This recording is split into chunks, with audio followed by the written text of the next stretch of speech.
Assalamualaikum warahmatullahi wabarakatuh.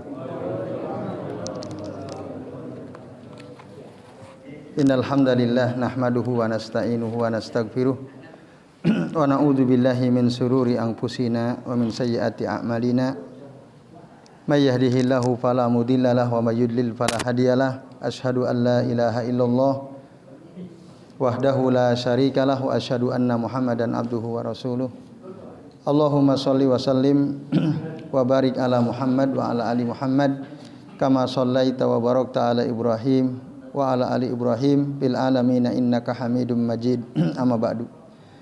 Bapak-bapak dan ibu-ibu serta jamaah sekalian, a'azani Allah wa iyyakum ajmain. Semoga kita semua yang hadir di majelis ini senantiasa dimuliakan Allah Subhanahu wa taala. Amin ya Allah ya rabbal alamin. Alhamdulillah Bapak Ibu, pada malam ini kita masih bisa melanjutkan ngaji kitab Al-Aqidah As-Safariniyah rahimahullah yang dikarang oleh Al-Imam As-Safarini rahimahullah.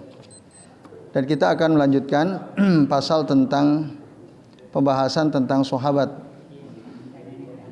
Nabi ya sallallahu alaihi wasallam, bagaimana ulama Ahlus Sunnah wal Jamaah mendudukan para sahabat Nabi ya sallallahu alaihi wasallam. Bagaimana pandangan mereka terhadap para sahabat Nabi sallallahu alaihi wasallam. Nah, pada pertemuan pekan lalu Bapak Ibu kita sudah membahas satu bait, yaitu bait yang ke-147. Sekarang kita akan membahas bait yang 148. Wa ba'dahu, dan setelah dia yang dimaksud itu Abu Bakar As-Siddiq ya. Al-Faruqu, yaitu Al-Faruq Umar ya, maksudnya Umar Ibn Khattab yang digelari dengan Al-Faruq min ghairi ibtira, tanpa ada kedustaan. Wa ba'dahu, dan setelahnya Utsman Ibnu Affan radhiyallahu anhu patrukil mira, maka tinggalkanlah perdebatan tentang siapa yang lebih utama atau yang memiliki urutan nomor 3 setelah Abu Bakar dan Umar. Al-Imam As-Safarini menegaskan Utsman sudah tidak perlu berdebat gitu, tidak usah diperdebatkan. Walaupun memang ada khilaf, ada yang mengatakan Ali bin Abi Thalib, ada yang mengatakan Utsman bin Affan. Tapi Al-Imam As-Safarini tegas Utsman. Yang ketiga, sahabat Nabi yang paling utama adalah Utsman. Maka tinggalkanlah perdebatan. Patrukil mira. Nah, Bapak Ibu dan jamaah sekalian, a'azani Allah wa iyyakum ajmain. Ya. Kenapa Umar digelari Al-Faruq? Ya. Wa ba'dahu Al-Faruq tadi. Umar dinamakan atau digelari Al-Faruq li'anna Allah farraqa bihi bainal haqqi wal batil. Itu kata saya Shalih bin Fauzan ya. Karena Allah membedakan dengan Umar antara yang hak dengan yang batil. Wa a'azzal Islam bi islamihi. Allah memuliakan Islam dengan keislaman Umar. Ketika Umar masuk Islam, maka kaum muslimin semakin kuat. Bahkan kata Abdullah bin Mas'ud radhiyallahu anhu, mazilna a'izzatan mundu aslama Umar. Jadi kami ini semakin mulia sejak Islamnya keislaman Umar. Fa'azzallahu bihil Islam. Lalu Allah muliakan Islam dengan Umar. Nah, Umar menjadi khalifah kedua setelah Abu Bakar As-Siddiq radhiyallahu anhu. Nah, kata saya Shalih bin Fauzan, kemudian beliau melaksanakan tugas kekhalifahannya dengan sangat baik. Berjuang berjihad di jalan Allah, menaklukkan ya banyak negeri-negeri baik di timur maupun di barat. Hatta intasarul Islam fi ahdihi, sampai Islam tersebar luas di zaman kekhalifahan Umar Ibn Khattab radhiyallahu anhu. Islam semakin kuat pada zamannya. Nah, fahuwa fid darajati saniyah fil fadl ba'da Abi Bakr As-Siddiq radhiyallahu anhu. Maka Umar kedudukannya nomor 2 setelah Abu Bakar As-Siddiq radhiyallahu anhu. Nah, di dalam hadis Nabi disebutkan beberapa keutamaan Umar Ibn Khattab radhiyallahu anhu. Salah satu di antaranya, nah, bahwa Umar adalah termasuk sahabat yang sudah diberi kabar gembira bahwa beliau adalah min ahlil jannah. Jadi ada sahabat-sahabat yang sudah diberikan kabar gembira oleh Nabi bahwa dia adalah penghuni surga. Ini yang pertama. Nabi mengatakan baina ana naimun ra'aituni fil jannati. Ketika aku tidur aku melihat diriku ada di surga. Jadi Nabi waktu tidur mimpi, kata beliau, aku melihat diriku ada di dalam surga.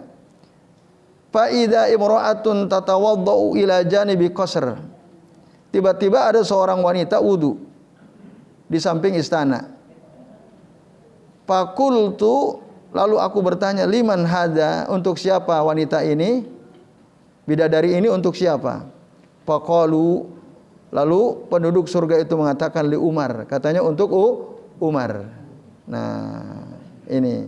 Jadi udah ada bidadarinya Umar. Berdasarkan hadis riwayat Imam Al-Bukhari dan Imam Muslim ini. Mereka mengatakan bidadari ini untuk Umar. Nah, lalu yang kedua, Umar sangat berpegang teguh kepada yang hak, terhadap kebenaran. Kata Nabi, ya, di antara hadis yang menjelaskan keutamaan Umar, innallaha ja'alal haqqa ala lisani Umar. Ya, wa qalbihi, sesungguhnya Allah menjadikan kebenaran ada di lisan Umar dan di dalam hati Umar radhiyallahu anhu. Hadis rawahu At-Tirmidzi wa Ahmad dan disahihkan oleh Syekh Al-Albani. Nah, hadis ini menjelaskan bahwa Umar itu sangat berpegang teguh kepada yang hak. Jadi kalau beliau salah, misalnya pernah beliau salah, diingatkan dengan Al-Quran langsung berubah. Karena Umar ya senantiasa berusaha untuk berada di atas yang hak. Pernah beberapa kali Umar keliru karena belum sampai hadis Nabi kepada beliau. Diingatkan oleh seorang sahabat langsung ya berubah saat itu juga. Nah, ini menunjukkan siddatu Umar fil haq. Yang ketiga, banyak perkataan Umar itu yang sesuai dengan wahyu. Atau dalam istilah lain para ulama mengatakan ya, ilham. Umar itu banyak mendapatkan ilham yang kemudian ilham yang beliau terima itu sesuai dengan wahyu. Gitu. Bahkan sampai Nabi mengatakan ya, dalam hadis Bukhari Muslim, apa kata Nabi? Qad kana fi ma madha qablakum minal umam muhadditsun.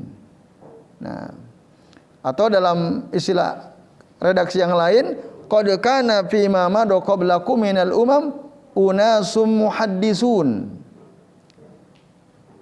Sungguh ya, telah ada pada umat terdahulu yang telah lalu sebelum kalian dari umat-umat ya, muhadditsun. Nah, apa yang dimaksud muhadditsun? Yakni mulhamun, yang diberikan ilham. Itu ada di umat-umat terdahulu dan mereka bukan nabi. Mereka bukan rasul. Ada orang-orang yang diberikan ilham sehingga ucapannya itu benar.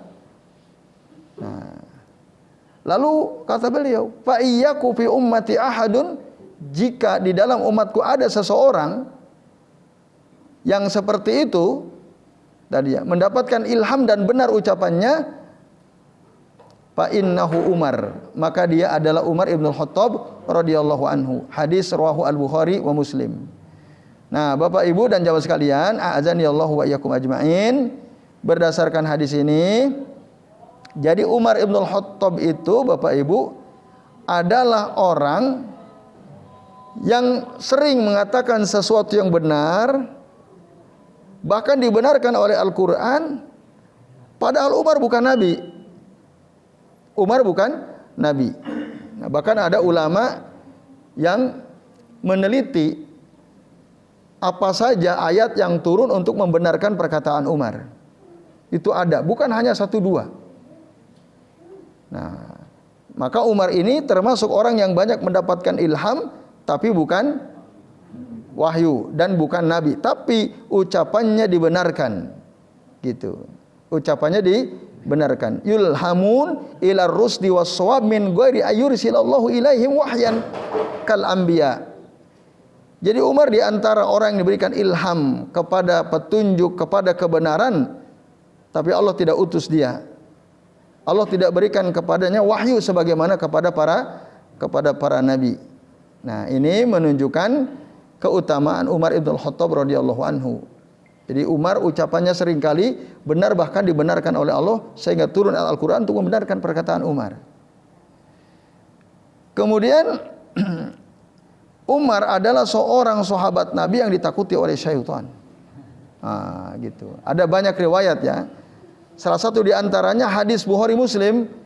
Apa kata Nabi? Inna syaitana la yafirru min dhilli Umar. Sesungguhnya syaitan dia akan lari ya kalau ketemu dengan Umar. Gitu. Jadi kalau Umar jalan di satu gang, syaitan akan masuk ke gang itu, syaitan lebih milih balik lagi daripada harus ketemu dengan Umar ibn Khattab radhiyallahu anhu. Yafirru asy-syaitan minhu. Nah, hadis akhrajahu Al-Bukhari wa Muslim. Nah, ini Bapak-bapak dan Ibu-ibu serta jamaah sekalian, a'azani Allah wa iyyakum ajmain, beberapa hadis Nabi yang menjelaskan tentang fadilatu Umar ibn Khattab radhiyallahu anhu. Nah, jadi monggo yang bertugas sebagai muadzin, kita dengarkan azan Isya dulu.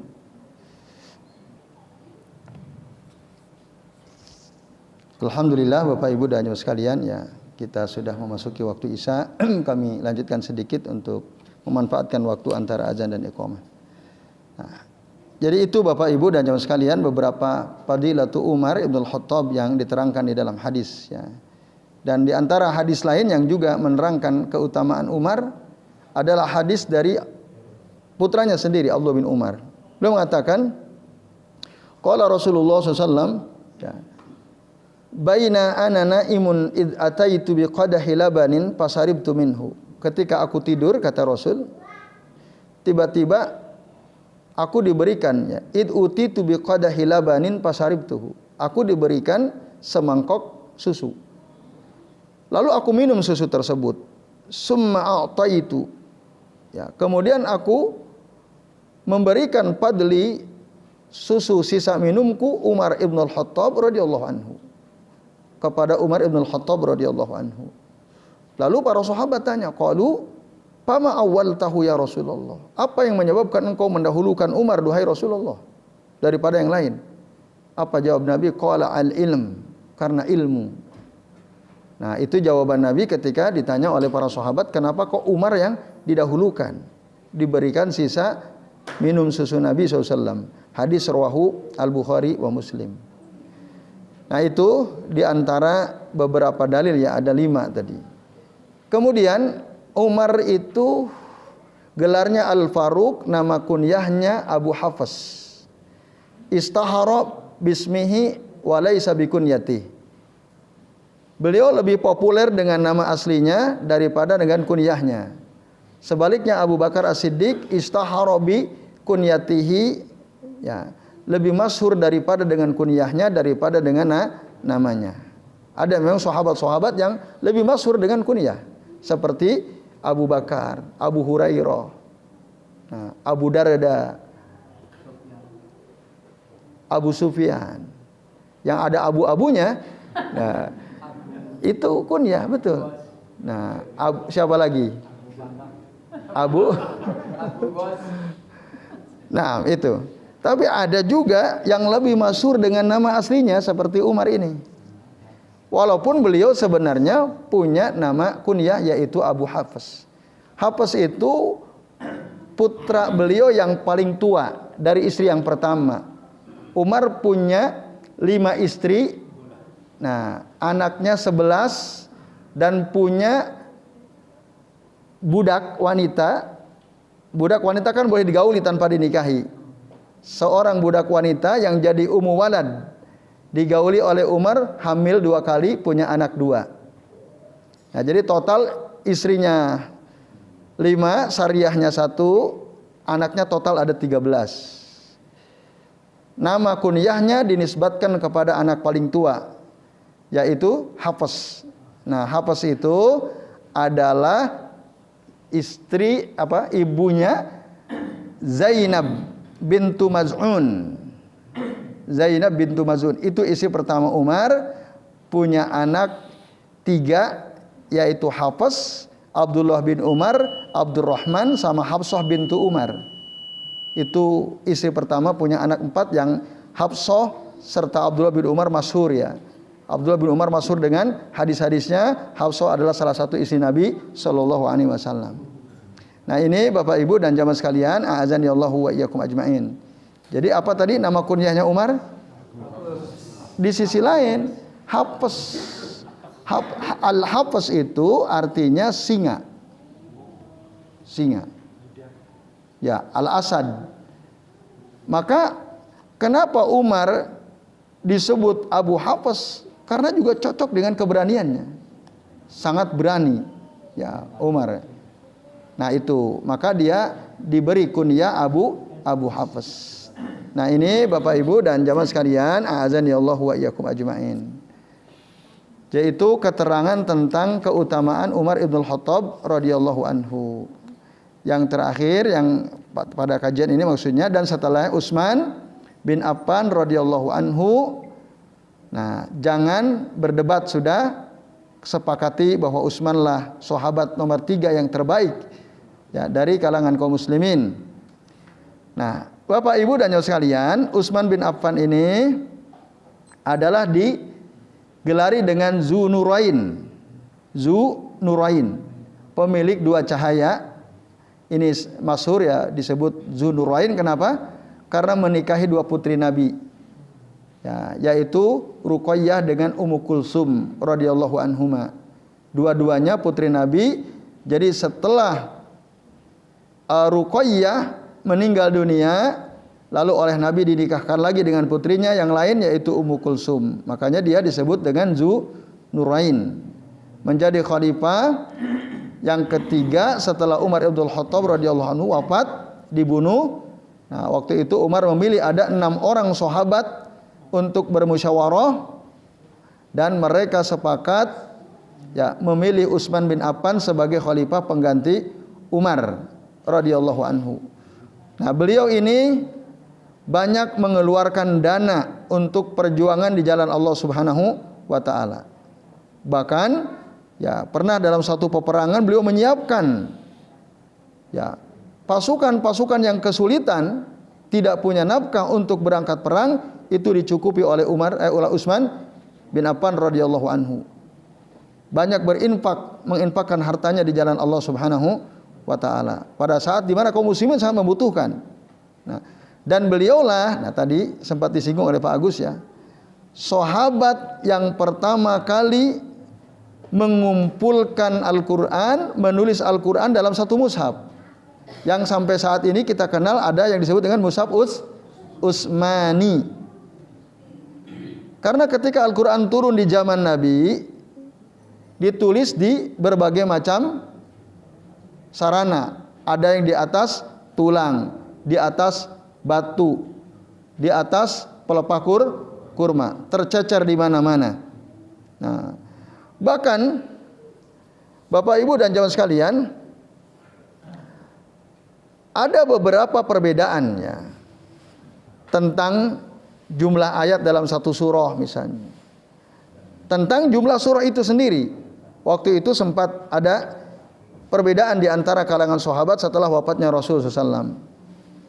Nah, lalu kemudian sebenarnya sejak zaman Abu Bakar sudah ada saran supaya itu dikumpulkan.